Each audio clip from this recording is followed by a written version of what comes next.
Anti-war protests were ubiquitous this weekend. You heard me. I said ubiquitous. I know what it means. Now listen, I understand people's right to protest, but don't you think it says something is wrong when at the Oscars you have more people giving thanks and props to a Polish child molester than to the United States? Hey, who's the producer of the show? Chemical Ali?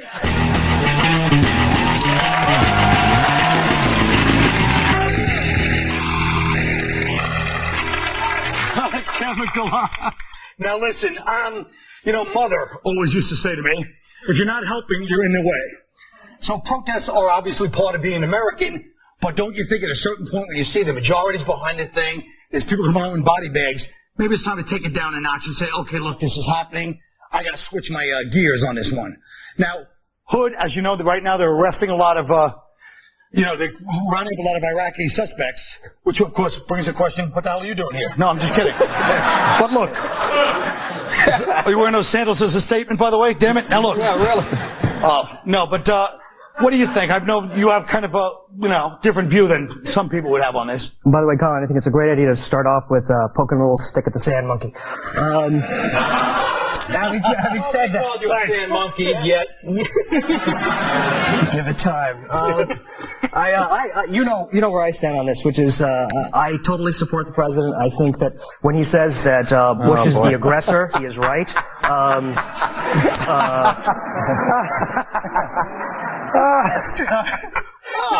I really think it's important to exercise our rights as citizens. Every good citizen should protest injustice wherever and whenever they see it, regardless of nationality. So what they're doing in the streets, I'm all for it. Yeah, protesting, I don't think anybody has a problem with somebody protesting. Don't touch him. No, I wasn't going to. The problem isn't protesting. It's the thing is that we have worries about terrorism at home, and for the cops should be worried about terrorism and not a bunch of douchey white kids in dreadlocks. You know what's funny? It's funny to me that I would hear you say that, everybody's for a war. At one time, everybody believed the world was flat. It ain't. You found out it was a lie. The bottom line is everybody tells me about how the terrorists, they should be watching out for the terrorists as opposed to watching out for the protesters. They should be, they doing the same shit during the Macy's Day Parade. They should be worried about terrorists then too. The bottom line is that everybody has the right to say if they disagree with something, period. They got the right to say it. Yeah, nobody's arguing that point. But, when there's people coming back in body bags, just, wait a day or two. You know what I mean? You know what? Have a little respect. You know what? The bottom line is this is a war that could have been avoided. And it ain't. And I don't care what you say. It ain't. No, you're 535 right. congressmen and senators, not one of their children is over there serving. It's Washington. That's unpatriotic too. They get the senators to just don't have to go. This war could have been avoided, and we can let, Saddam and his kids keep raping people systematically over there, and, doing what they've been doing for the last few years. They did that during the Reagan and Bush administration, and we didn't say anything about it now, so 20 years later. Who didn't say anything about it? No one said anything Aren't you allowed to change, then you repent? So we mess up then. What, you can't grow? Everybody's got to change. Look at it this way. What I'm saying is this. When people get up and they're going to say, I'm all for peace, we should stop killing, blah, blah, blah, but, that's one of the contradictions of the world is that sometimes you have to fight for peace. That's the way it is. You know what I mean? You know what? And sometimes you have to really try for peace. Yeah. You don't talk about I'm being diplomatic while I'm sending troops up here. Well, you don't say that. How about 12 years of trying? What have we done for 12 years? This country signed on to 1441. It was back in what, October? We've been talking about this for how long now? Yeah. North Korea. Well, we'll be there next. Don't worry. And you know what the bottom line is? And they deserve it too. It is funny to me because, we have a volunteer army right now. Right. And right now, and a lot of these kids go because they want the house for $1 and they get to go to college. Right. They didn't know that this was going to happen. Now, all of a sudden, we got an army that ain't volunteering. You think they're going to say, we ain't going to fight? Or they're going to start drafting people? I got a 15-year-old son. This matters to me. It matters to everybody that my son might have to go. And it matters to me that I may have a problem with the way that this is going, and I might have a problem. I don't agree with it, and I'm going to say I don't agree with it. That's where I'm at. Bush's whole strategy of preemption is going to mean that we are going to be in South Korea next, and after that, God knows where. Why don't we just roll over to Poland, stupid? North Korea. Did I say South Korea? Yes, you did. We're already in South Korea. Well, you're right. Then we're going to... No, just give us time. If it was up to me, I'd build a dome over this country and tell everybody to mind their own business. business. And that includes Africa when people are dying of AIDS and are looking for a check. Kiss my ass. Hold on, to help us. If it were up to you, we'd all be whacking off the pictures of Mussolini. All right. So what? You'd be here on time, wouldn't you? Oh, wait a minute. Wait a minute. You can't act like we built the dome over this country. It'd only be Indians and people trying to get in on boats. That's what would happen. Wow, you said it out. But I'm saying the reality of it now is this. Look, nobody can tell me I'm watching Saddam Hussein's strategy now. Now, we're trying not to kill civilians. Does anyone deny that? We're trying not to kill civilians in this war so far. Bullets ain't got no eyes and neither do bombs. We may be trying not to kill civilians, but a bomb ain't gonna go, oh man, I'm sorry, I'm gonna miss you. Well, maybe, especially since the Russians sold them things that knock it off the military targets. So, but listen to this, deal. What about the fact that they're actually using, Saddam Hussein is using our efforts not to kill civilians to trick us and kill Americans by having them dress as civilians, dress up or surrender. Exactly. They're using our rules against us. I think that war is when you go to war. Right. If I'm fighting you, at that point I'm gonna say, F it, I'm trying to win. And all right. So you know what? Fair enough. But what if we say that? That's right. We are saying it. We're not saying it. Absolutely. Let me tell you something. We have the country the population of that country is what, 20 million? 20 million. Who knows? It'll be about 3 million in another week. Right. You're absolutely right. You're absolutely right. Things go right. We're fighting them. We're fighting an antiquated army. We should kick their ass. That's right. Right. But don't expect that a man who's fighting in his own house is not going to do whatever he needs to or wants to win. It shouldn't be unexpected. Of course, but don't you think, have you ever seen a war where we're actually like trying to make it like pick-up sticks? We're trying to avoid most of the people and just hit military targets? Telling them what we're going to do. We're actually going, look, we're going to drop a bomb there. You might not want to be every day. We tell them we drop leaflets in English. You think the vast majority of that country speaks English? They don't know pictures on them. They're not English. They just drop something in Arabic. I'd want some food. They are in Arabic. One of those pamphlets has a family of like people on a magic carpet just flying out of Baghdad like this. Hood, anything? No. Really? You know, after the magic carpet reference? You don't like that cut? We can edit it around that. How'd he get here? Somebody rub a lamp? Oh! I felt the love. I had to throw a cheap one in. All right. You could be president. The problem is, if you want to protest, I say that's fine. Obviously, it's America. But if you're wrong, and it turns out they do have chemical weapons of mass destruction, then you should have to, like, step down, like when anybody's wrong. For 3 years, you should not be allowed to protest. We obviously know they have weapons because we sold them a majority of the chemical elements that they have. Right. So we know that they have them. The point isn't that they have them. It's that France has them, we have them, Israel has them, a lot of people have them. It's that they're going to use them or not. That's right. We're supposed to be going over there to keep us safe. That's the deal. Yeah. I don't know how this makes us safer, but I got a GED. There are better uses. There are better uses, but I don't think you guys understand when I said that last thing. That was my wrap up. We'll be right back.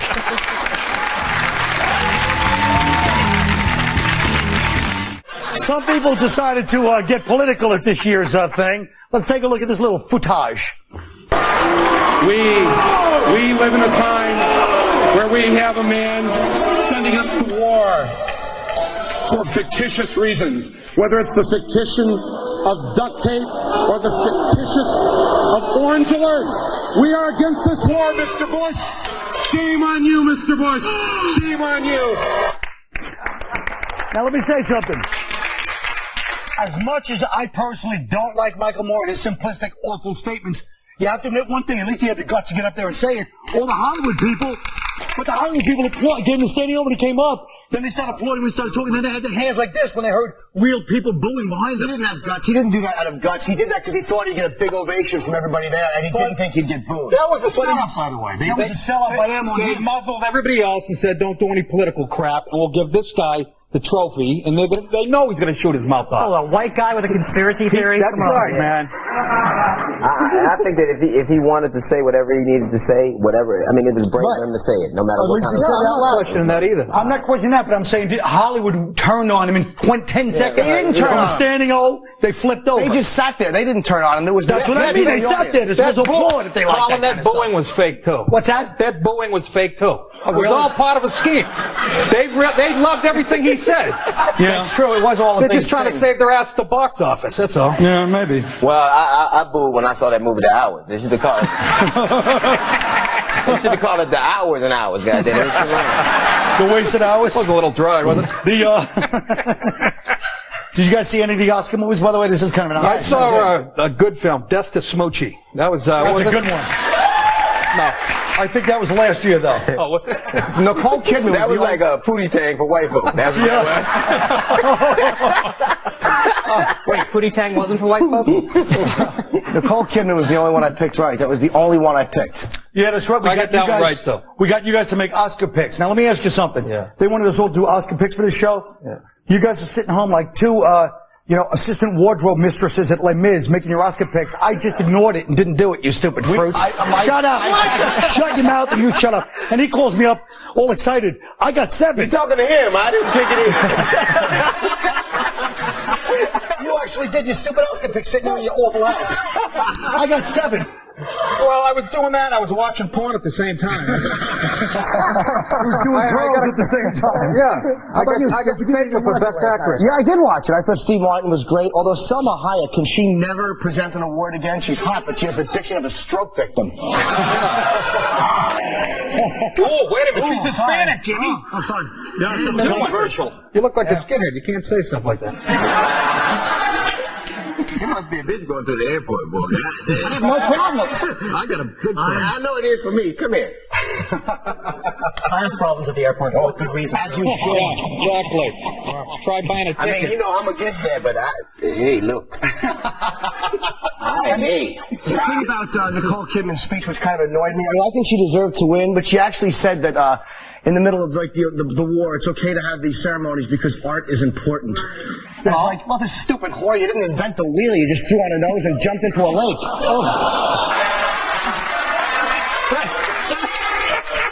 She's talking about? You just called Nicole Kidman a stupid whore? Yes, I did. I just wanted to make sure I heard that. Now, should the Oscars, do you guys think there should have been like, even just a moment of silence, not on left or right, just a moment of silence, say, hey, look, our troops are at war, let's have a moment of silence no matter what side you're in. Can they stop equating what's going on with a bunch of actors to the war? It's not important. The red carpet thing, we're not going to do the red carpet. Nobody overseas cares about a bunch of pompous jizzbags on a red rug. It means nothing. It means nothing. But people, what do you mean? That's why they always have like USO shows. I mean, people do want to get away from it for a minute. Not when you're in the middle. You're right, but not in the middle of the fight. They're going to care. Well, they didn't do the glitz thing. That means a lot to me. Nobody cares if they do the glitz thing. So you don't think there should have been a moment of silence just for the American people who are always watching it? No, because it doesn't mean they're all. But that would have been for them. That would have been for you know the actors showing that they were patriotic. Right. And that's what it would have looked like. And to me, it looked weird. The very reason they're supposed to be having it is so that the audience can appreciate what they're doing. But they went, we don't need the audience. We'll just appreciate each other. Right. So there was there were no fans outside. And you know, that was also to cover up because they were scared of, that was a security thing more than anything else. And Renee Zellweger, I mean, she looked like she was having her intestines vacuumed out through that whole thing. She looked awful. Yeah, she looked awful. I said it. That's really cold. You know that? I hope Matthew McConaughey punches you right in your face. In fact, you know what? I might punch you in your face again and go into Renee Zellweger. Maybe she'll hook up with me after she sees me defend her honor. Well, of course he's right. She did look kind of awful. Oh. Who was the Hispanic guy that was bad-mouthing the country? That's that Mexican butt Rob Lowe. Yeah, you know what? Thank you. I'd like to pop him right in his eye. A new rule in this country. You can't badmouth the country if you still have an accent, okay? And also Colin Farrell, speaking of accents, even my own people are turning on this country here. Is that what he said? Yeah, he mumbled it like he was drunk. Were you about to make fun of my stupid Irish character? Thank you. Like he was drunk. DL picked up on the some irony. people right now, this is the wrap-up, by the way, if anyone wants to. I know some people right now are saying how bitter Colin is. If he won an Oscar, he'd be as phony as the rest of them up there. So what? You never been two-faced in your life? You're damn right. I'd be up there like, What, Michael Moore? Big deal. We'll be right back.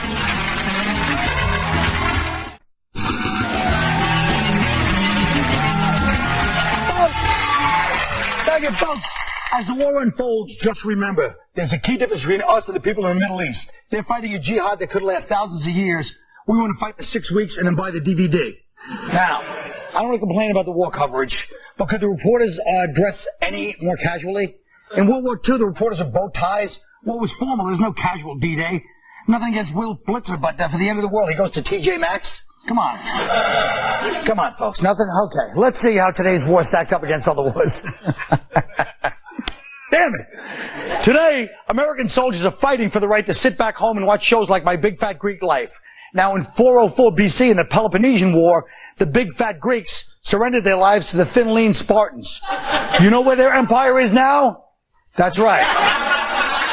Today's war photographers use digital cameras that reproduce work instantly for TV, newspapers, magazines, and the internet. The Civil War photographer just had this. He had to set it up and then prep his subjects. He's like, okay, they just burned your city. You're angry. You're Confederates. We're getting rid of slavery. More pain. That was a great character. Now, the Civil War... The Civil War was the bloodiest conflict in American history, and where did it end up? On a PBS tote bag. If you enjoyed this war, please donate as much as your means will allow. Today we have CNN and CNBC. In the Spanish Civil War, they had Picasso. Right? Just be glad CNN wasn't covering Madrid in 1936. Cristiano Amador. Ah. You're right, that's a real slam. Ooh, make her a Picasso. Come on. Today, we're afraid of terrorists. In the 1940s, we were afraid of the Nazis. We beat them. Hitler thought he was creating a 1,000-year Reich. You know what he really created? 1,000 hours of programming. That's right. They went from Crystal Night to Nick at Night. The Vietnam War taught us that no war is so complex that it can't be reduced to a CD from Time Life books. The Revolutionary War has Yankee Doodle Dandy, Civil War, Battle Hymn of the Republic, Vietnam had Green-Eyed Ladies. You know what? I'm not a professional producer, editor, but maybe if we just left that CD, it would have had a chance. It still would have bombed, maybe, but it would have had a damn chance. Damn it.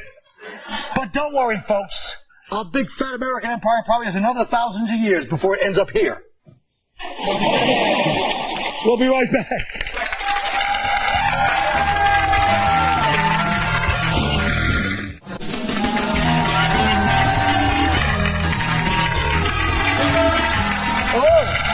You know, folks, the Academy Awards are a lot like the Middle East. They're unpredictable, explosive, and the Jews are in charge. How can we improve the Middle East? Well, we can't even improve the Oscars. So we asked our panel of experts to tell us how to make the Oscar broadcast better. Let's start with Nick and Paolo. Oh, that's funny. Let's start by doing it in a smaller venue and having the band Great White do the opening number. I think I'm not a big fan. Just kidding, folks. Seriously. Seriously, folks. We should fill the seats with half-naked, starving children from all over the world. This way people accepting their awards will look out and be immediately reminded of just how trivial their jobs really are. It's hard to brag about how you sunk your teeth into a roll when half the audience has never tasted one. And no red ribbons. All right. There we go. Okay. Mr. D.L. Hughley. I don't know how the hell I follow that. And look, I'm so tired of these party-ass movies. If you gay or retarded or handicapped, you gonna win. I want movies with just that's it, just naked and that's it. If you can be gay and naked. I don't give a damn with something blowing up. That's all I'm asking for.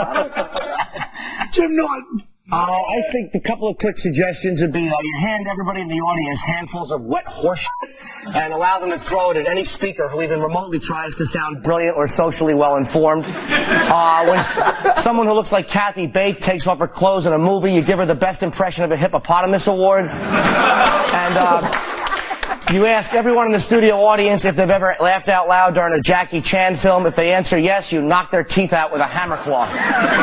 Hood! Well, I thought Michael Moore host. But given that's never going to happen, I'll probably go with this. One, give the awards an international flair, and two, open it up to new talent. How do you hit both things? Host next year's awards in a large auditorium in Moscow, and then replace all the ushers with Chechen rebels. And sit around and pray that Charlton Heston is asthmatic. Okay, here's what I say. Instead of hired models who hand over the awards, they should hire the people with bad skin, inappropriately sweating, not smart or wealthy or tough. The kid in high school that you were with your friends having a cool sandwich from the deli, he was sitting by himself in cheap glasses, eating a sloppy Joe, the milk. When they give you the award, I want you to look in their eyes. The guy you brushed aside and never called back after 10th grade. And still, when he talks about you, he still tells people how great you are. Huh? As bad as that was, let me just say one thing. Jackie Chan movies, I've laughed out loud. Stupid.